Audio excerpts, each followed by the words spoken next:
साथियों नमस्कार, मैं हूं नीरज पटेल और आप देख रहे हैं नेशन जनमत। इस तथाकथित हिंदू धर्म को जब ब्राह्मण धर्म बताया जाता है तो हमेशा तने रहने वाले ये तनातनी, माफ करिएगा, सनातनियों को कष्ट हो जाता है कि हिंदू ही हिंदू का दुश्मन है, हिंदुओं में एकता नहीं है, हिंदू धर्म खतरे में है। सवाल यह है कि खतरे में है किसकी वजह से? हिंदुओं में वो धर्म को लेकर के एकजुटता क्यों नहीं है जो अन्य धर्मों में नजर आती है? इस धर्म के अंदर व्याप्त असमानता, छुआछूत, गैर बराबरी केवल जातिगत स्तर पर नहीं, स्त्री पुरुष के स्तर पर भी है। जब इस तरह की असमानता रहेंगी तो कैसे इस तथाकथित हिंदू धर्म में एकजुटता आएगी? जब जाति के हिसाब से मंदिर में प्रवेश और यहां तक कि मूर्ति से निकटता तक स्थापित होती है, जाति ही तय करेगी कि कौन उस पत्थर की मूर्ति के नजदीक खड़ा होगा, कौन दूर खड़ा होगा, कौन गर्भगृह तक जाएगा।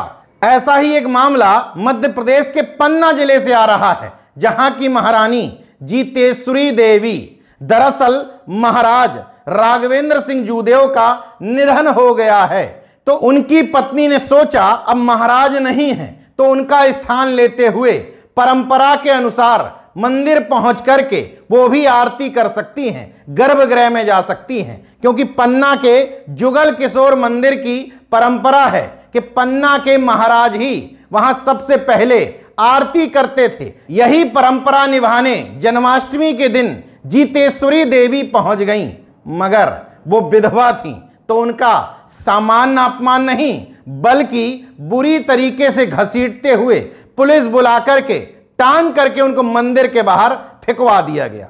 इस मामले के बाद जहां जीतेश्वरी देवी को गिरफ्तार कर लिया गया है, वहीं दो तरह के पक्ष सामने आ रहे हैं। एक तनातनियों का, माफ करिएगा, सनातनियों का पक्ष। उन्होंने कहा कि पूजा में व्यवधान डालने की कोशिश कर रही थी, पुजारियों को, भक्तों को धमका रही थी। लेकिन इस वीडियो को देखने के दो पक्ष हो सकते हैं।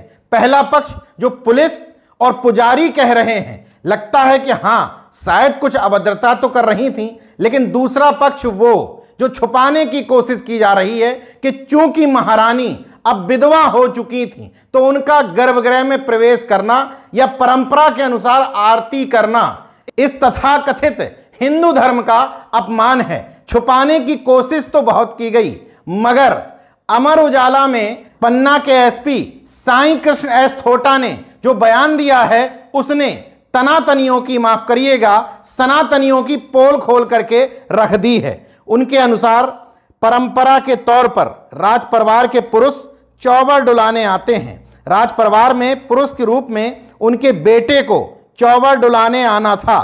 बेटा नहीं आया तो जीतेश्वरी देवी खुद आगे बढ़ गईं। वह आरती करने मंदिर के गर्भगृह में चली गई थीं। चूंकि वे बेवा हैं, बेवा मतलब विधवा हैं, इसलिए उनका आरती करना उचित नहीं था। उन्हें बाहर निकाला गया, मेडिकल परीक्षण भी कराया जाएगा। अभी तक कानून के हिसाब से नहीं, तनातनियों के नियम के हिसाब से जीतेश्वरी देवी पर धार्मिक भावनाएं भड़काने के आरोप लगाते हुए गिरफ्तार कर लिया गया है। जबकि दूसरी तरफ जीतेश्वरी देवी स्पष्ट तौर पर कहती हैं कि उनके खिलाफ साजिश की जा रही है, क्योंकि वो विधवा हैं, इसलिए परंपरा निर्वहन करने से इन लोगों को तकलीफ थी। चलिए मान लिया इस मामले में घालमेल है, मगर मद्रास हाईकोर्ट तक पहुंचे इस मामले में तो घालमेल नहीं था। सोचिए वो धर्म तरक्की कैसे कर सकता है, उस धर्म में एकजुटता कैसे आ सकती है जिसमें जाति के हिसाब से, व्यक्ति के हिसाब से, महिला पुरुष के हिसाब से विभेद किया जाता हो, शादीशुदा और विधवा के हिसाब से विभेद किया जाता हो।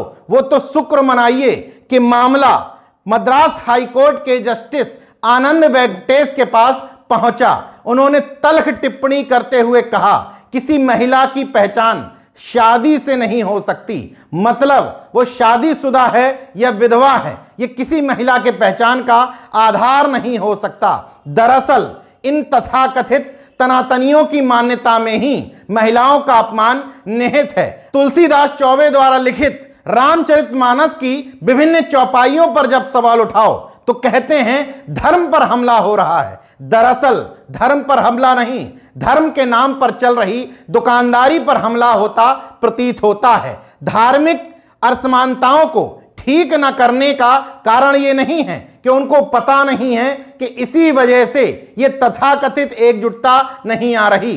दरअसल मकसद है ही नहीं एकजुट करने का, मकसद है एक जाति का वर्चस्व धर्म के आधार पर बनाए रखना। अगर ऐसा नहीं होता तो एक विधवा महिला को हाईकोर्ट की शरण ना लेनी पड़ती महज इस वजह से कि वो मंदिर जा सके। हालांकि इस तरह के लोगों से मैं सहानुभूति नहीं रखता। उस जगह पर जाना ही क्यों है जहां पहले से पता है कि तुम्हारा अपमान होगा। उस मूर्ति से मिलना ही क्यों है जो तुम्हारे मान सम्मान की सुरक्षा नहीं कर सकती।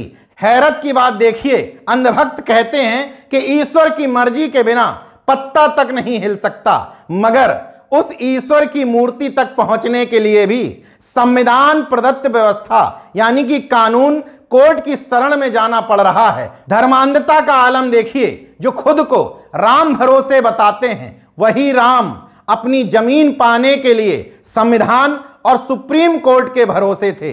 वैसे धार्मिक मामलों पर मुझ जैसे तर्कवादी को बोलने की जरूरत ही नहीं पड़नी चाहिए थी। धर्म का ठेका लिए घूम रहे तमाम धार्मिक संगठनों की जिम्मेदारी है जब इस तरह के मामले सामने आए तो अपने धर्म के अंदर की कुरीतियां, विसंगतियां, असमानता, छुआछूत ठीक करो। तो ये कहने की जरूरत नहीं पड़ेगी कि ये तथाकथित धर्म जिसको मानने वाले बड़े बड़े पदों पर बैठे हैं उसके बावजूद वो खतरे में हैं। देखते रहिए नेशन जनमत, जागरूक और सजग बने रहिए। जय विज्ञान, जय संविधान, जय लोकतंत्र। धन्यवाद।